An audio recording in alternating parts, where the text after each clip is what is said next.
Amen. Amen. To stand up.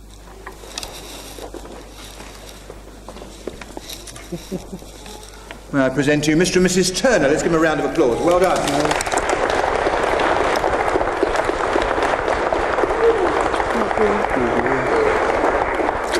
I think I've got your lipstick now. Please be seated. A marriage prayer.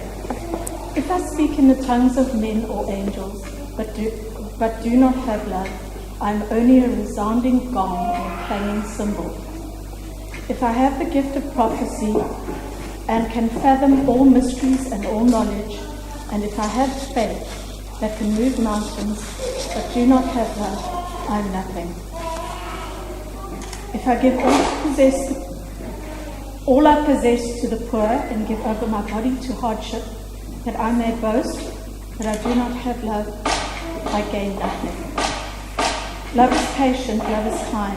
It does not envy, it does not boast, it is not proud, it does not dishonor others, it is not self-seeking, and it is not easily angered. It keeps no record of right or wrong. Love does not delight in evil, but rejoices with the truth. It always protects, always trusts, always hopes, always perseveres.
Loving can hurt.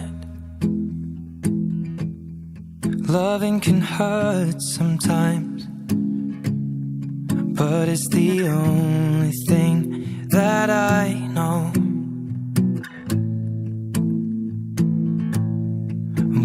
gets hard. You know it can get hard sometimes. It is the only thing that makes us feel alive. We keep this love in a photograph. We made these memories for ourselves, where our eyes are never closing, our hearts are never broken, and time's forever frozen still. So you can keep me inside the pocket of your ripped jeans, holding me closer till our eyes meet, and you won't ever be alone. Wait for me to come home. Loving can heal, loving can mend your soul, and it's the only thing that I know. I swear it will get easier. Remember that with every piece of you. And it's the only thing we take with us when we die.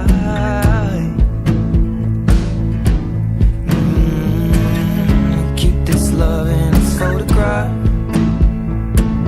We made these memories for ourselves, where our eyes are never closing, our hearts were never broken, time's forever frozen still. So you can keep me inside the pocket of your ripped jeans, holding me closer till our eyes meet. You won't ever be alone. And if you hurt me, that's okay, baby. Only words bleed inside these pages. You just hold me. I won't ever let you go. Wait for me to come home. Wait for me to come home. Wait for me to come home. Wait for me to come home. Oh, you can fit me inside the necklace you got when you were 16, next to your heartbeat where I should be. Keep it deep within your soul. And if you hurt me, well, that's okay, baby. Only words bleed inside these pages. You just hold me. I won't ever let you go. When I'm away, I will remember how you kissed me under the lamppost back on 6th Street, hearing you whisper through the phone. Wait for me to come home.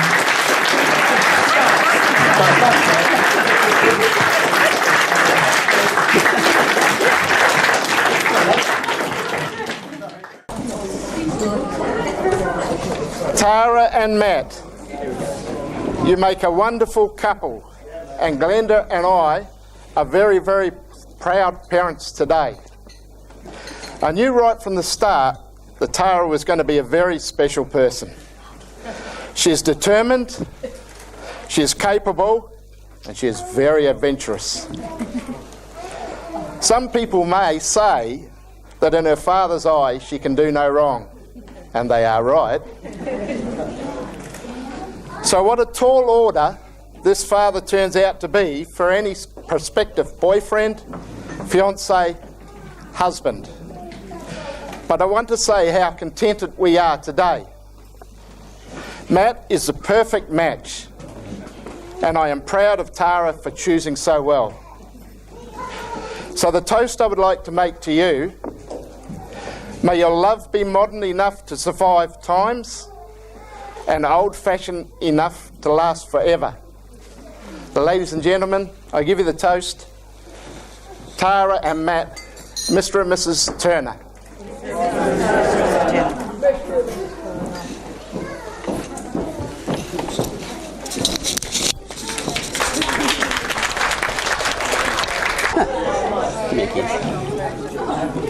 Love you. Hello everyone.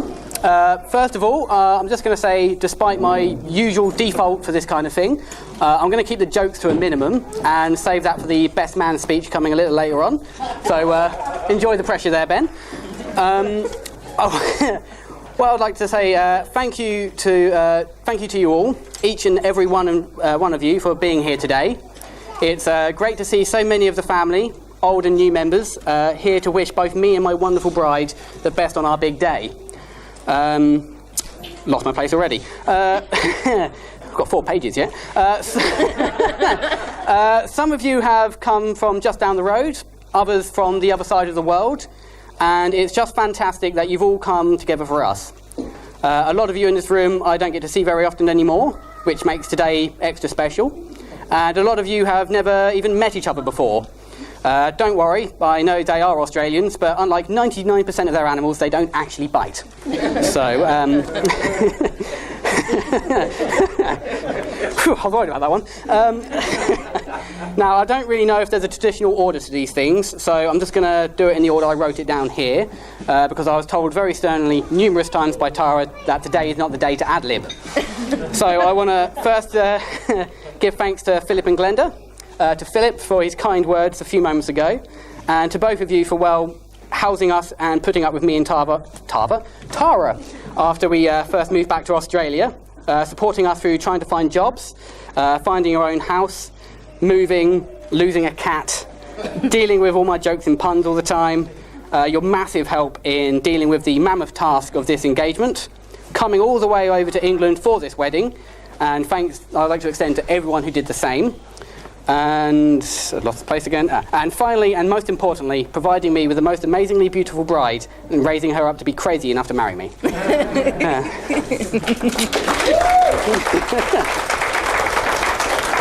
I would like to say thanks to my dad and Anna for their continued support after the many years of dealing with my shenanigans, taking care of us kids selflessly and always with our best interests at heart. You have helped both me and Tara in innumerable ways during the planning of this wedding. You have been stupendously generous in housing all the bits and pieces for today, opening up your home to some of our guests for somewhere to stay, offering everything you can and more to help us out in any way you can, and just generally being so understanding with us and our whole situation with planning the wedding from the other side of the world. To both sets of parents, we love you so very much, and 100 times thank you for everything. To my 3 best men and to my other friends who took part for the one over here and the one back in Australia, thanks for the 2 awesome stag parties. Both were memorable in their own ways, and hopefully we hear nothing about them in Ben's speech. Literally, nothing. To CJ, I've known you for a long time now. I have lots of memories from our antics at school, to the many great nights round yours playing drunk Monopoly, hilarious trips to the Three Oaks pub, and endless fun quoting the young ones in Bottom to each other. And despite the years of countless good-natured abuse and violence, I can't imagine a world without your own special blend of slightly sadistic friendship. Graham, I've known you for the least amount of time out of the lads, but your friendship is no less vital. Countless times you've gone out of your way to include me, or have organised events for me, such as fishing in your back garden for my birthday. Or just didn't catch anything. Yeah, no, we didn't. No, not a thing. Not a sausage. Well, that would have been a turn-up, though, wouldn't it? Or just a simple pint down the pub. A chat and a beer with you is always the first thing I try and do when I get back into the country, and our walks home after a few too many often include some amazingly memorable drunken babble. Except, sadly, in most cases, neither of us can actually remember any of it the next day. To Ben, we've been in a band together. You've seen me and been the cause of me being in my worst states. But I'm always at my best when I'm with you. You are the king of witty banter, and if any of you are thinking about taking a drunken late-night stroll from Hastings to Eastbourne, then Ben is the guy to take with you if you want to make anything as entertaining as possible. Although, all that said though, as you are probably about to rip into me in your own speech, let it be said that you're a liar, everything you say is slanderous rubbish, should be ignored, and you smell. To the wonderful bridesmaids, to Annalise, Kim and Katie, your support to Tara over the last 12 months has been immensely vital to her sanity. I know that how important it was for her to have her friends to lean on during the last year, even if it was just a calming word over the internet. So I want to thank you for being here today and for being Tara's bridesmaids. Also to Katie and to those who went with Tara to Paris, thank you for giving her a fantastic and much needed hens weekend away. Quickly, I would just like to say a few words for all those no longer with us, whom of which I know are sorely missed on this special day. My mother Tracy, I know, would love you, Tara, and would have been so pleased to watch her son marrying someone as special as you. Grandparents on both sides of the family hold a special place in our hearts and minds today, and it's with sombre regret that they couldn't be here with us, sharing in all the joy and love that they had for us and us for them. Now, sorry, this is where I go on a proper little ramble, so if you haven't got a drink, quickly go grab one now. And over the last couple of days, me and CJ have spoken quite a lot how when we was at school, we all thought that we'd never really fall in love or get married, and more realistically that anyone would be so strangely inclined to fall in love with me. And I guess it goes back to the age-old question of what actually is love. You know, there's no guidelines, no set boxes you have to tick. It's just one of those things that you're, supposed to just know. And sorry to spoil the ending, you just do. But it's not just knowing and then bish bash bosh, job done. You're done. Because what love is when you first say I love you is different to when you say it 4 years down the line and beyond. It builds over time. It bubbles and brews as you discover little things about each other after the first year or so. And after that, it's the little things you do together for each other. It's the little mannerisms you learn and look forward to seeing, even the annoying ones. They are what defines love. It would be too easy to say love is leaving all your friends and family. Where am I going? Sorry, leaving all your friends and family behind and moving to the other side of the world to be together, because people do that kind of thing on a whim all the